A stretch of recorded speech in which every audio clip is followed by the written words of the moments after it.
What's going on, world? And welcome back to Well Connected. Appreciate you tuning in today.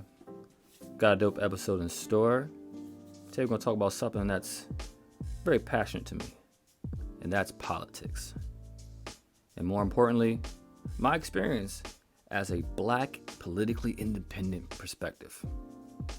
So when I say black, politically independent, that means that myself, as a black American, I am a registered independent. That's right. I'm not a registered Democrat or a registered Republican.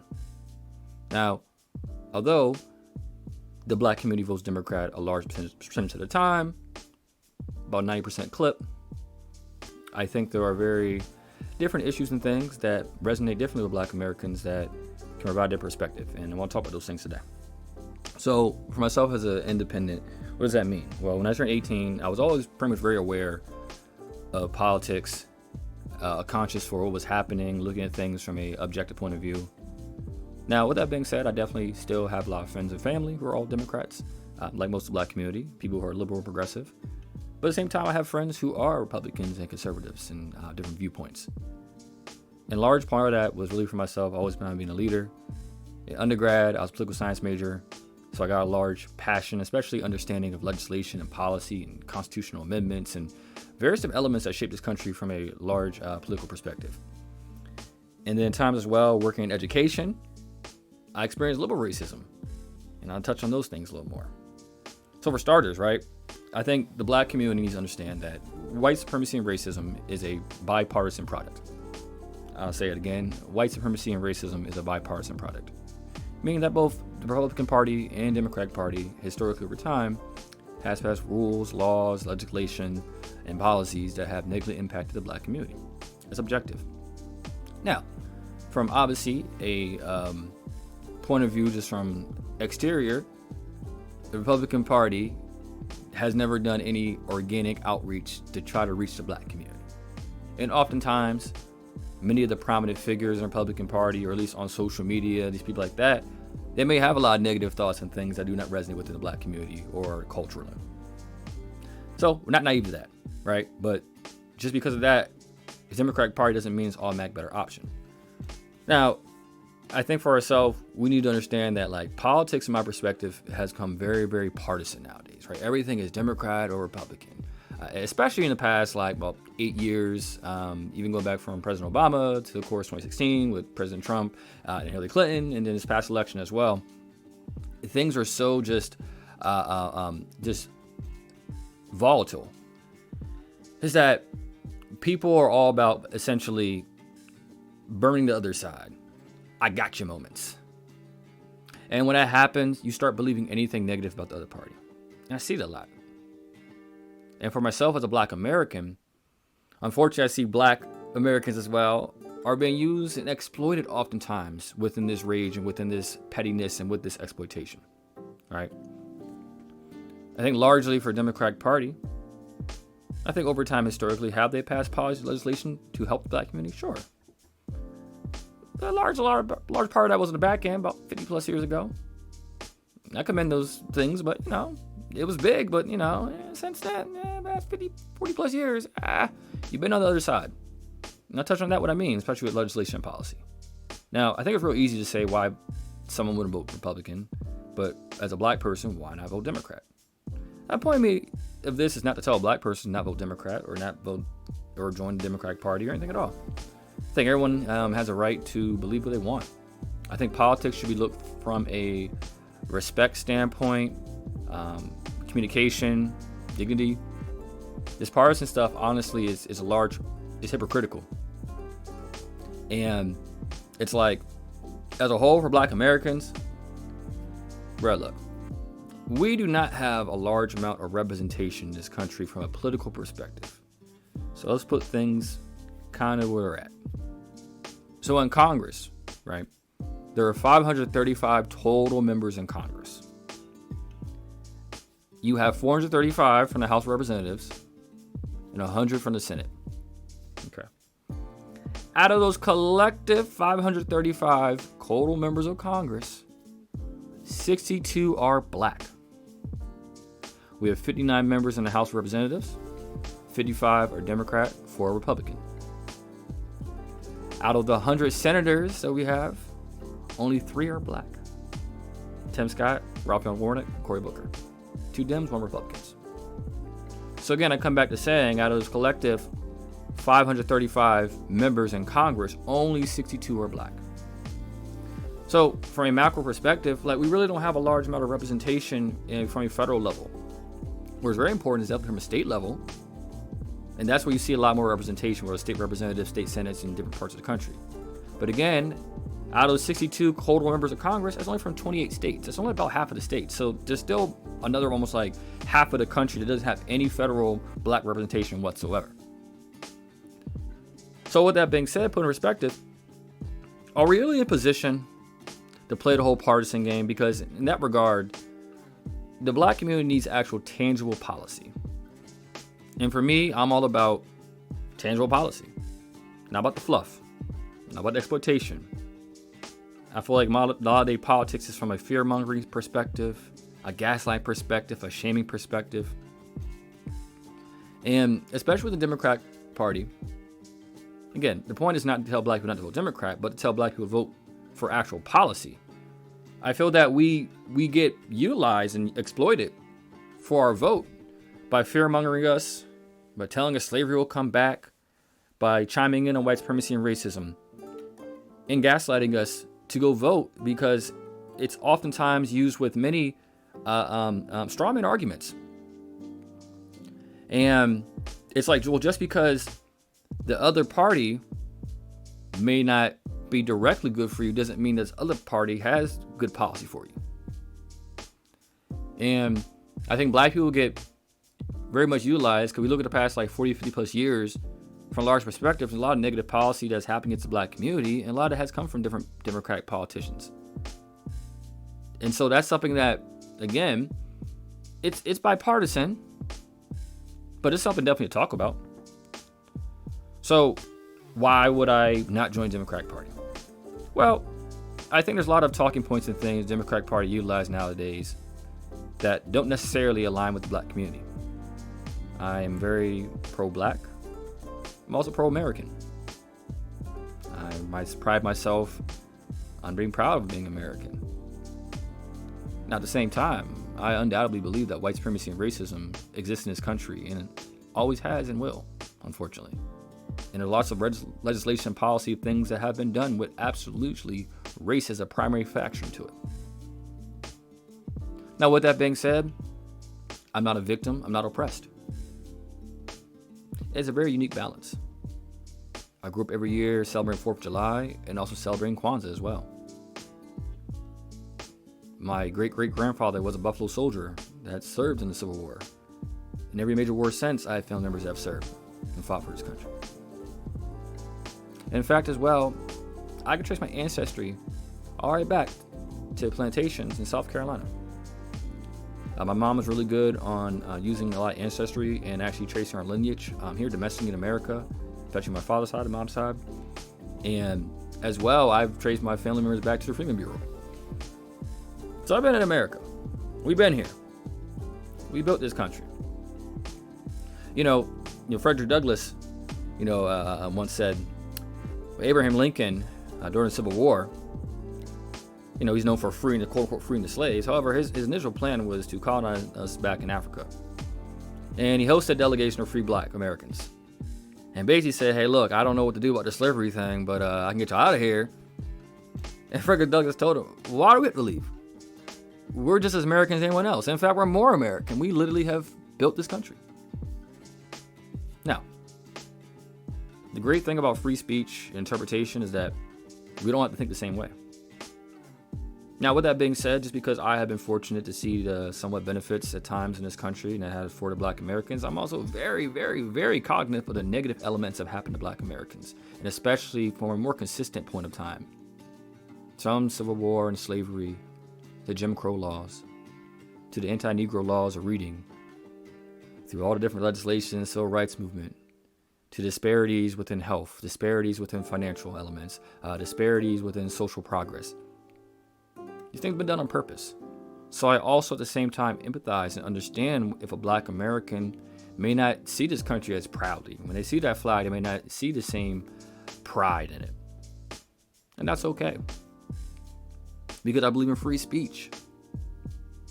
And it kind of got to the point even with Black Lives Matters, and how initially I do believe in the general essence of Black Lives Matters, and that Black life does matter. And I don't think we should be murdered and killed in these streets. Right? That everyone should have their day in court. No one is judge, jury, and executioner. It doesn't matter what someone's past record was or what happened to them. In that current moment in time, if they do not do anything that deserves to be killed, they do not deserve to be killed. I also understand accountability. I also understand about putting ourselves in different positions and times. It's important we think differently. You know, the Democratic Party, I think the reason why they do well with the Black community because they culturally understand this. And the culture understand this. That means typically as well, the Black community is, I won't say word infiltrated within the Democratic Party, but it's pretty infiltrated by the Democratic Party in almost all essence. And when I say that, I mean that like most Black celebrities, entertainers, musicians, athletes, social influencers, they oftentimes will promote for the Democratic Party when it comes, especially election season. And it's not by coincidence. Like they're actually paid by the Democratic Party as Democratic surrogates. And the Black community is one of the few communities in which these people, these entertainers and celebrities, and influencers and athletes are looked at as actual leaders within our community. Now, I'm not saying that these people cannot be conscious and they cannot have political discourse. No, not at all. However, it's not organic because any other time, a mass majority of these people do not have any commentary on political elements impacting the Black community. They will only talk about it when it's election season. That's it. And only have one certain talking points. It's very evident. For myself, I go down to the Congressional Black Caucus Convention every single year. I'm going to go down a couple weeks again. The reality is, I don't think they really pass too much policy that specifically impacts the Black community. They're trying to be very, very inclusive with this BIPOC stuff. Now, I'm very empathetic and aware that white supremacy and racism has impacted other communities, and I do believe in situational coalition building. However, the Black community and Black Americans have a very unique and distinct position in history in this country like no one else. And in fact, anti-Blackness goes across the world in almost every single country, unfortunately. So this notion that some people are automatic allies, in fact, is not the case at all. Again, I believe in empathy and respect, but I also understand many other minority groups and ethnicities have also been very anti-Black and also will support white supremacy when it benefits them. So again, the Democratic Party and a lot of progressive talking points will move this coalition. It's just undoubtedly unblinded coalition. And it's like, well, you know, there are some things that don't necessarily we should align on. And I think there's some main talking points, right? I think for starters, right, one element that the Democratic Party is pushing hard that for myself as a Black American I cannot resonate with is the overwhelmingly monetary support of illegal immigration. Now, when I talk about quote-unquote legal immigration, I want to be very fair and blunt, but talk about many times this conversation is led from a very xenophobic position. There are many other conservatives that just don't want them in their country because they're not white. I'm very blunt. And I think illegal immigrants are people. They're humans. They're husbands, their wives, their brothers, their sisters. Okay? They're not animals, not aliens. They deserve respect and dignity. And all the time the conversation doesn't happen that way because it's led from a hateful position. Oftentimes people will say, "Took our jobs." Shout out to South Park. However, in reality, those illegal immigrants are not taking the jobs of the people who are calling them out. However, with all that being said, illegal immigration actually negatively impacts the Black community. We're actually the few people that do get hurt by this. And there's several different layers when I talk about it. And for myself, I'm looking at more from a policy perspective and how illegal immigration is happening, not from the individual people, right? Because I'm not going to personify and project onto all those different people. However, what I will talk about hypocrisy, though, definitely goes along with the system, though, and how it negatively impacts Black Americans. Just for starters, right? historically, Black Americans have been targeted and have been mass incarcerated for very nonviolent crimes, for doing things to try to better ourselves. So whether it's selling drugs, but that's because you're trying to support your family and things, right? Or whether that's doing little things as well on the street to hustle and stuff like that to make some money so your lights stay on at night, right? More or less this notion is Robin Hood element of like, look, just because you're trying to do something noble doesn't mean you can break the laws and rules. Bet. And we've been a big factor of that. But nonetheless, though, it's like, look, when you coming into our country, it's still a federal crime. Like, even if you're coming here to better yourself in your community, your family, you're still breaking a federal crime. And just from a empathy perspective, this notion that somehow, some way, like, it's okay. Like, well, no, Black Americans are not afforded that sympathy. We get locked up and mass incarcerated. So there's no somehow, some way you can just come to the country and it's okay, like, because you want to better yourself. No, there's rules and regulations for a reason. Okay? Now, I'm not just talking about this from just a hypocrisy standpoint, from a situational element. Then really from a job standpoint. And I'll touch this later on in other podcasts, but the reality is, over time, many of the jobs that quote-unquote legal immigrants pick up are very low-skilled jobs. Historically, those are held by Black Americans. Because of lack of access to education, lack of access to equity, there is funds, Black Americans held those jobs. So whether it was cleaning service jobs, right? Whether it's working in the kitchen, right? Whether it's working in the hotels, right? Whether it's doing the construction things, right? These were all things before that Black Americans held because these are low skilled or low educational jobs opportunities. And here's the reality part I want to get to, and where it comes to it, why it hurts the Black community. Okay. At the end of the day, racism, white supremacy, undoubtedly exists in our country. And in some ways, Black people are oppressed at times, for sure. However, all that being said, we're Black Americans.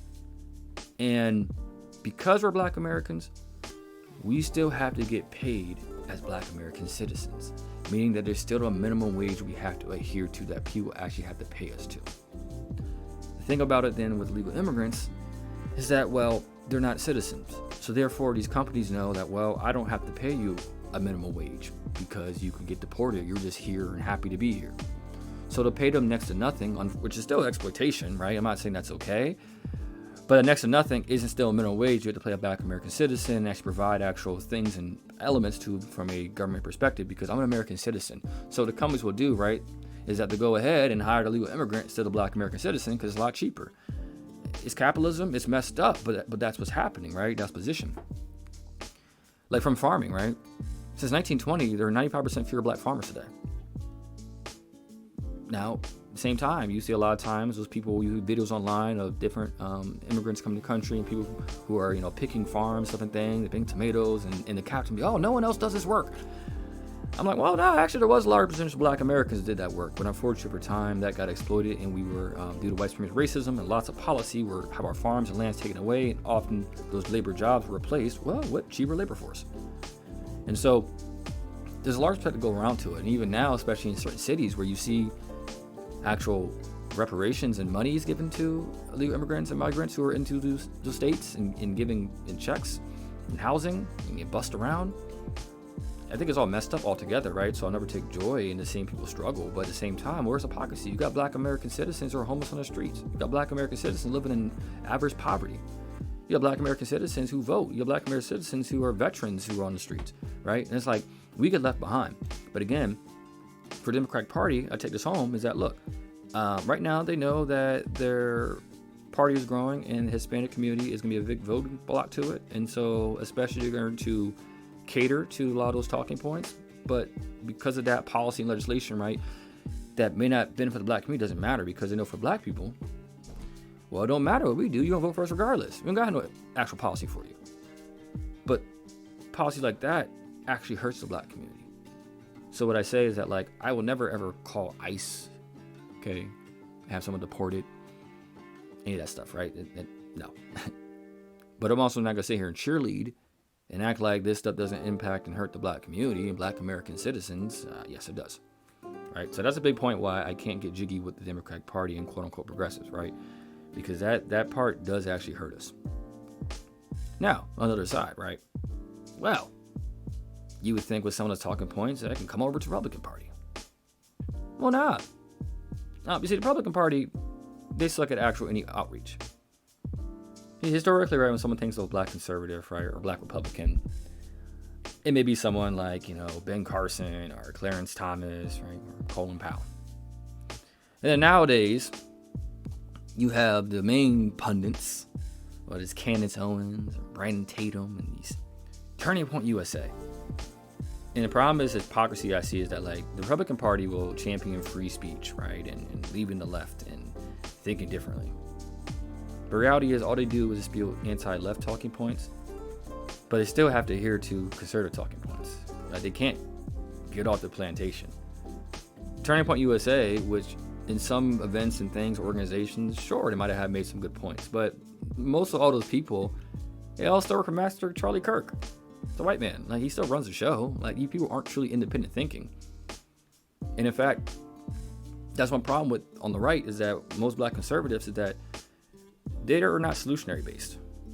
They'll call all the problems and issues in the black community, but then act like these things are all exclusively black people's fault and are doing, or act as if like we're not aware of these problems and issues and these are some aha moments and they're smart enough and recognize these things. They never go into the root cause. They never look into the policy and legislation that has been passed that actually has caused these issues.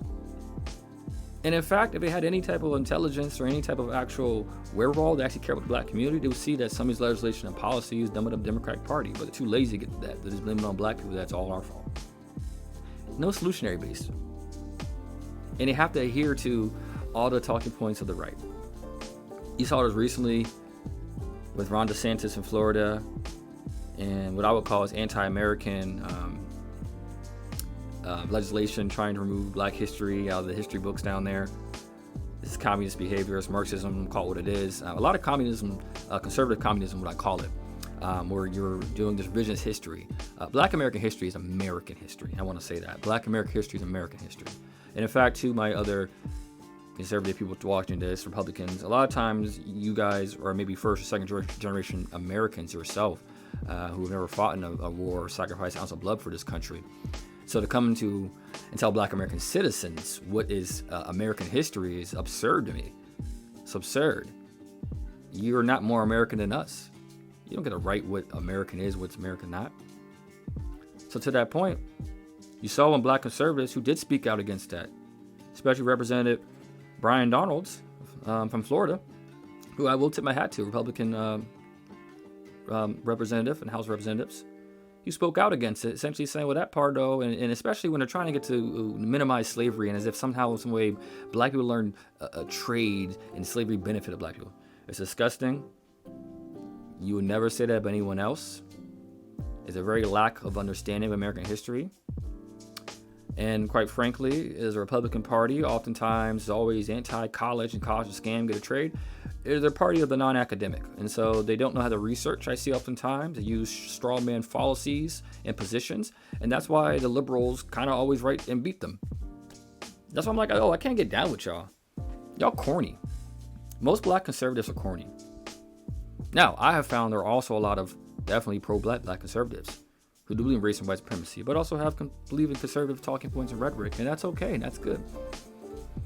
But the notion that somehow, some way, there's one way of thinking, well, that's just ludicrous. I think for black Americans, we need policy and legislation. We need things that are actually going to help benefit us. Now, there are many black politicians that I do think want to help the black community. However, the reality is funding. And it's a part of politics we got to talk about within the black community. The reality as a whole, black people itself, right, collecting this country, right, do not have the same economic and financial freedom and access to resources as other people in this country. And that's done through lots of different rationale, reasoning, and setbacks and legislation policies, right? But nevertheless, that's the reality. So it's the same with our black, like, officials who are running for political office. You need money. You need donors. You got PACs behind you. And oftentimes, those are non-black PACs. It's non-black money that's going to that hand. And when you're financed by non-black money, you can't objectively expect a black agenda. And what I say by that is that whoever funds your money is kind of going to run your campaign for you. It's going to tell you who is what. Going back to my point, right? Only 62 members of Congress out of the 535. So again, even in that minimal element, we're not getting people who would truly make objective positioning. It goes to my point where these black celebrities, entertainers, athletes, musicians, people who do have multi-millions of dollars, right? Whether it's, being controlled by someone else, but nevertheless, you, exterior point of view, seem to have disposable income. Now imagine you start backing actual black politicians' campaigns, where that money is now come from a black entertainer, or Rick Ross, stuff like that, is giving money now to back a black politician, right? I'm not saying these rappers would have to do that, but at the same time, like, I'm always about the same person, about like, I'm not going to tell people what to do with their money. I'm not. I know I'm going to be popular. I'm not anti-capitalism. Okay? I'm just not.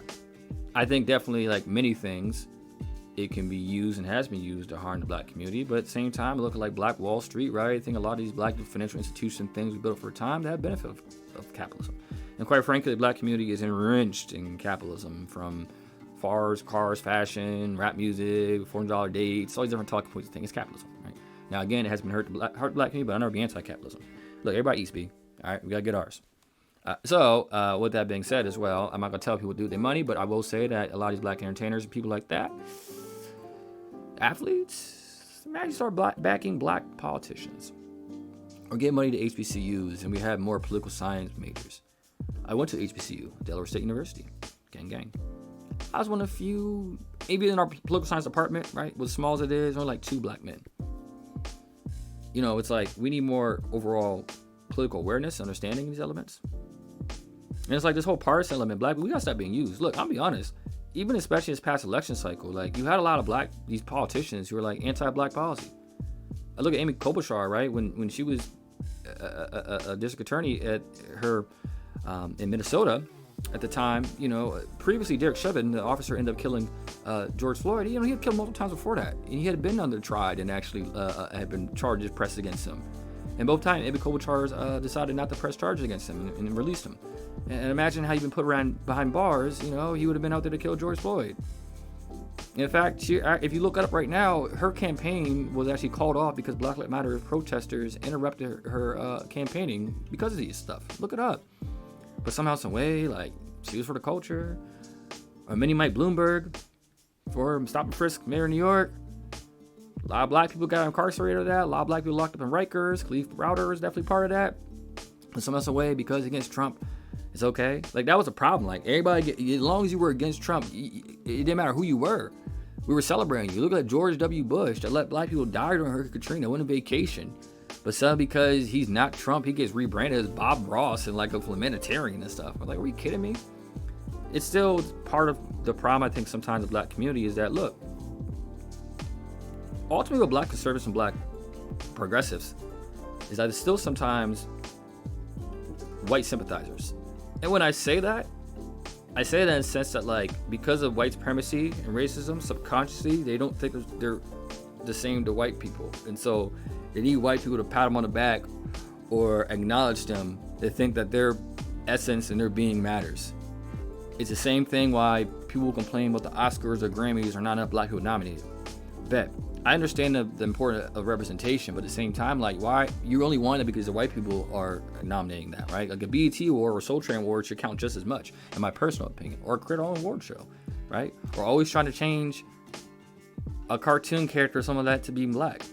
I'm a nerd, and I love seeing different people in representation, but don't make Superman black. It don't gotta be. That's okay. We can have our own characters. In the same way, because just as much white people tripped that, Ariel was changed to a black woman and stuff like that, but, a mermaid, relax. Not that deep. So I think as a whole, right, like, representation is important, but sometimes in a way, it's like, I think black liberals and white and black conservatives sometimes as well, it's like you're still wanting inclusion from white people. Like, that's what you're fighting for. White inclusion.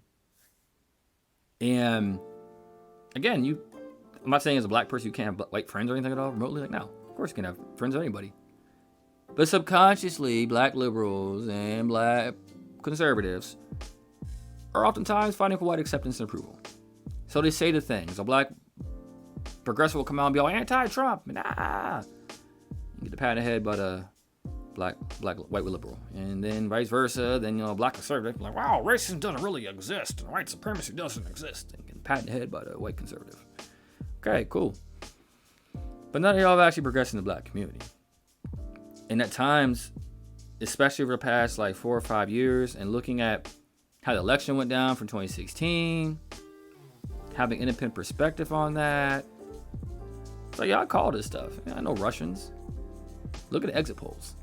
2016 was very emotional, but again, partisan element, right? Some people were all in on you being Hillary, people were all in on being Trump. I didn't vote for either of them, because, duh. Like, I mean, what you would expect me? Hillary Clinton had more than just emails. I ain't gonna just sit here and just toss that to the side, bro. Hillary Clinton was subpoenaed by the FBI because she had a private server that had classified information on it at her crib, at her house. After being subpoenaed by the FBI, she ashwashed deletes 30,000 plus emails using a system called BleachBit. Unrecoverable. After being subpoenaed by the FBI. She then said that these emails were quote unquote sensitive in nature, planning her daughter's wedding, doing things for yoga practices. But not only did you acid wash delete 30,000 emails after being subpoenaed by the FBI, you then ahead had your different aides literally smash cell phones that also had access to the server. And then, when those same aides were called to testify, they plead the fifth over 100 plus times. Took immunity deals.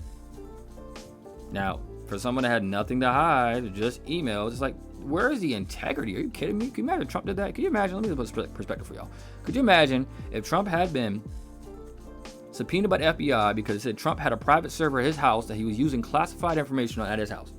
Okay, then after being subpoenaed by the FBI, Trump then went ahead and deleted 30,000 emails using our software that literally makes it unrecoverable. And then Trump went ahead and had his aides literally smash with hammers cell phones that also had access to this information. And then those same aides refused to testify and pled the fifth. But it's just sensitive things like his daughter's planning his daughter's wedding and yoga schedule. Really? Really? And that's probably Hillary Clinton. Like, clearly you're shady and you have a lot to hide. It's unethical. And that was just only fact for her. She also had a lot of, over time, anti-black contributions. I think Hillary Clinton was absolutely qualified to be president. Absolutely. From being a senator, also first lady, to being Secretary of State, to distinguished career in politics. So I'm never going to sit here and like act like she wasn't qualified. No, we're going to do the whole lock her up thing. I'm like, that's a slippery slope you want to open. That's honestly, it's kind of ironically, he's biting Trump in the butt right now, like the whole lock her up stuff. And I'm like, well, look at you. People are locking you up, doing the same thing you ain't do. So I vote for her. I vote for Joe Biden. Joe Biden has a lot of, I understand he was President Obama's vice president and the first black president's VP. Look, there's a problem with that because one thing I saw during the past election cycle is that the older black generation, and this is where I think sometimes I break from the Democratic Party, is that they have this whole like kind of naive perspective that because Joe Biden was a white man and he let a black man lead, that he's cut from a different cloth. But they ignored Joe Biden's 40 plus years of supporting legislation policy, writing legislation policy that has been anti-black and white supremacist talking points to it that have hurt and harmed the black community. From stifling segregation in the 70s and working with open white supremacists such as Storm Thurmond and Jesse Helms, and literally creating legislation that would stop segregation. Integration. And going ahead from the 80s as well, a lot of people know about Ronald Reagan in the war on drugs. A lot of people don't know that Joe Biden was actually the person that pushed this war on drugs. Joe Biden actually, Ronald Reagan actually. And then up to the 90s and 94 crime bill. Later on, we'll touch on all three of those things in my whole podcast with Joe Biden and white supremacy. But just getting warmed up to it. Look, my man's got a whole track record of hurt and harm the black community through legislation and policies. A lot of anti-black stuff, literally working white supremacists. But just because he was picked as Obama's vice president, and again, at the same time, like, Biden had already, like, ran for president his fourth time at that point and failed. Look, okay, he was thirsty to get into the White House. And I'm gonna keep it a whole stat. Ain't no strong white man gonna be picked to lead behind the first black president. I'm gonna call it what it is. He a weak white man, a weak leader, and you got put in a ticket. Now, Joe Biden had a lot of foreign policy experience, and of course, in being in the Senate for, like, at that point, already, like, 35 plus years. So I get it. But he no ally. Just because he's the first black president, Obama didn't pick his cabinet. That's one thing you saw during Citigroup that was exposed in WikiLeaks. Citigroup picked his whole cabinet. So I'm just getting that point. Look, I think the first junior senator who was elected president did not have autonomy to truly pick everybody. So I'm going to give Obama that caveat, get him later on. But Joe Biden's not an ally. And with that being said, he has a large history of hurting and harming the black community. And I think that's where I'm kind of turned off a lot of black progressives, because when it comes to racism, white supremacy, they turn the blind mice to come to Joe Biden. During the past election cycle, in 2020, if I just mentioned anything about Joe Biden's racist history, it was automatically met with, just say you vote for Trump. And I was like, huh? We went through this whole cycle of Black Lives Matters and calling out injustice, racism, and white supremacy, but because I call for this guy, somehow I'm going to automatically vote for Trump? Huh? No, I'm not voting for Trump. I didn't vote for Trump in 2016 or 2020. But it doesn't mean I can't call Joe Biden white supremacy. And it's like black people are ignoring this because we think that Trump is worse. It's a straw man argument, right? When you take an extreme and you use talking points to oversensitize it.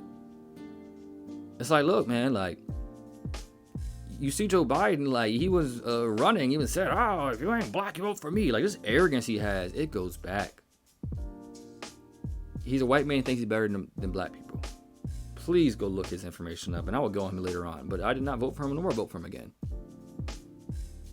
And so, again, I always wanted to blow black generation sometimes. It's like, I say it respectfully, like, is there culpability from y'all? Because, like, have you always ignored racism and white supremacy because the white liberals told you to? Because you felt that the other white man was worse? I'm be very blunt when I say that, but that's kind of how I feel. I ain't scared like y'all. I respect everything our ancestors sacrificed for, and honestly, it's due to that sacrifice I don't have to have that fear. I wasn't, raised in segregation. I wasn't raised in those volatile times and things. And a lot of older black generation was. So subconsciously, that's in their mind still. They don't forget that, right? They remember who was doing it. So I get why a lot of them vote Democrat, because oftentimes the Democratic Party was quote unquote the allies at this point in time. But this ain't that. We need tangible policy now. We need to actually push our legislation, do stuff. It's not just let a white politician come into a black church or an election cycle and dance around and do a sermon and think that's enough. Or someone go ahead and do the Dougie on the campaign trail. Or Tom Strayer had Juvenile perform, back that ass up. It's exploitation. I think at times it's like, if a black celebrity speaks up for like a Democrat, it's cool. But a black celebrity speaks up for like a Republican or has a conservative talking point, then automatically, oh, well, they're being used by them. It's like, well, no, how come? Like, black people understand, like, listen, a black person is actually more likely to be exploited by the Democratic Party than the Republican Party.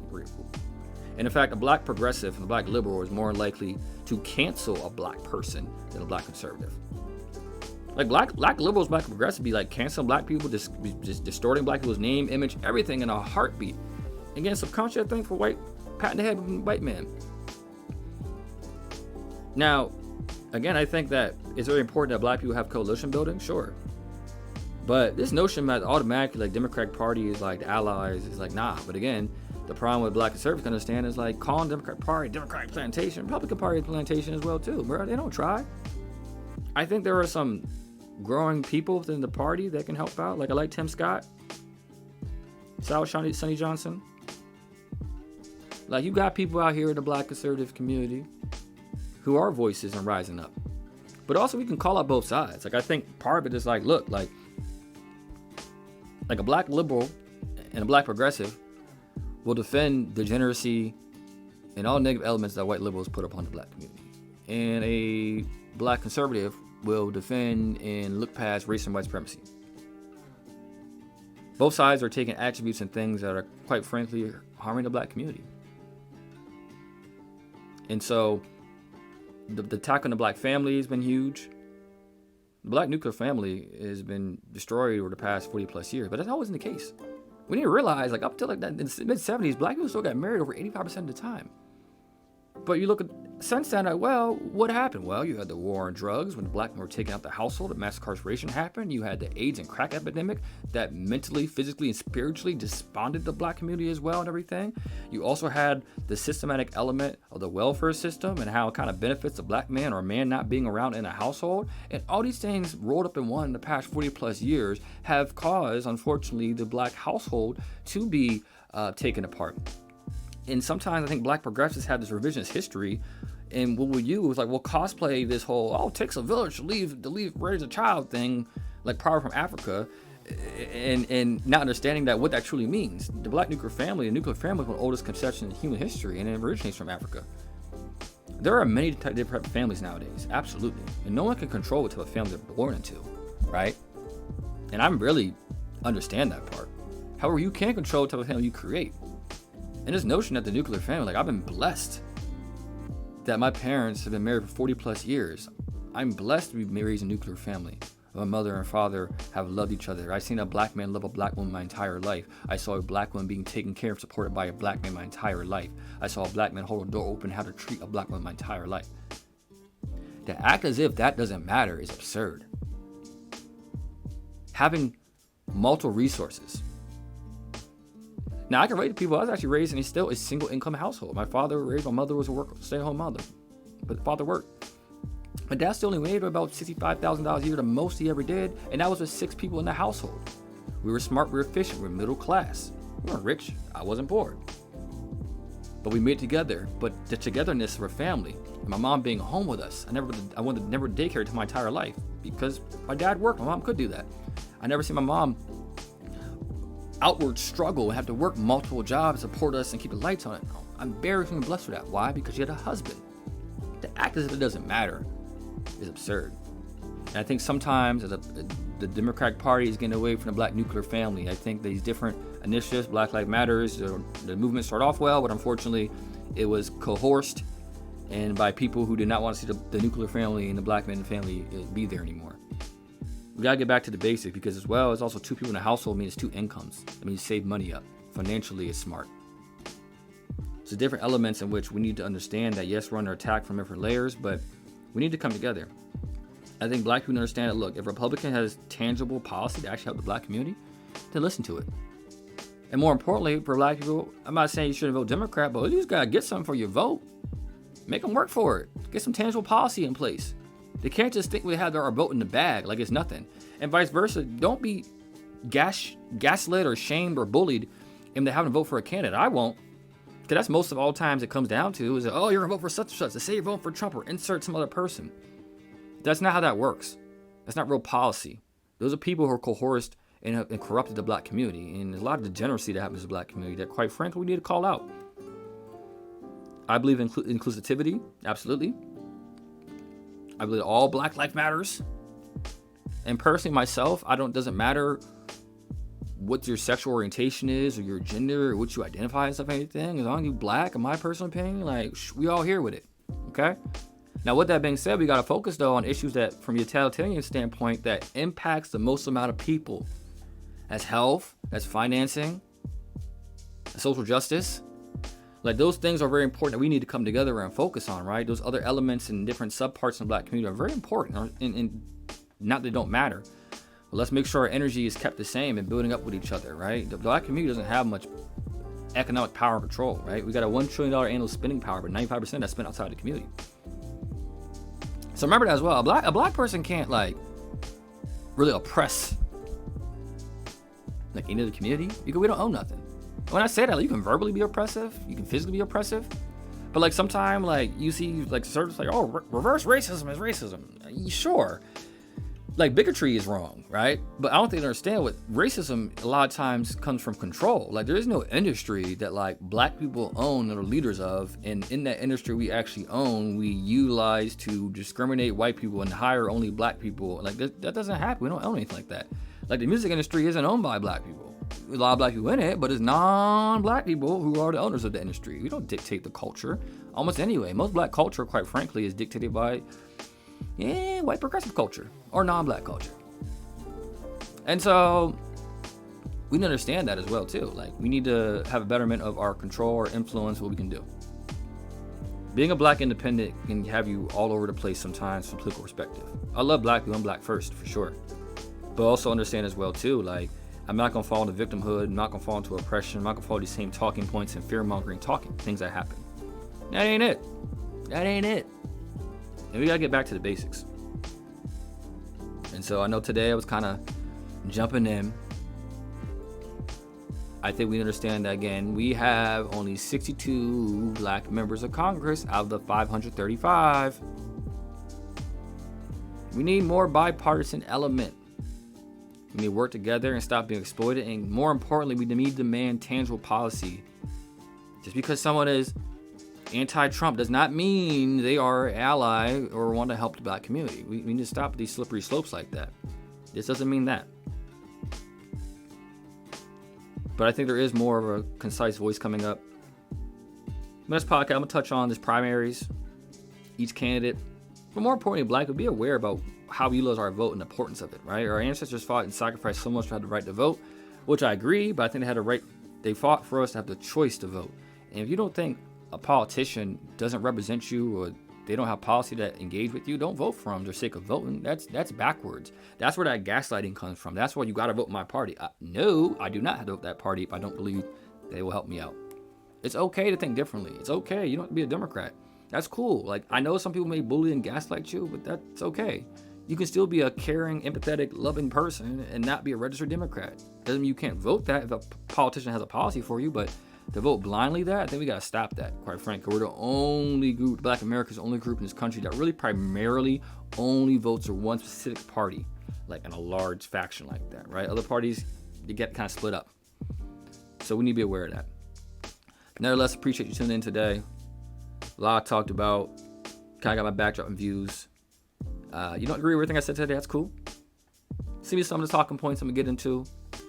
Also as well, make sure you check out next week's episode. And yeah, man, we out here. And so, yeah, I'm passionate about this politics stuff, yo. Honestly, truly. And we'll get into a lot more later on. So until next time, stay hip, stay blessed, stay connected.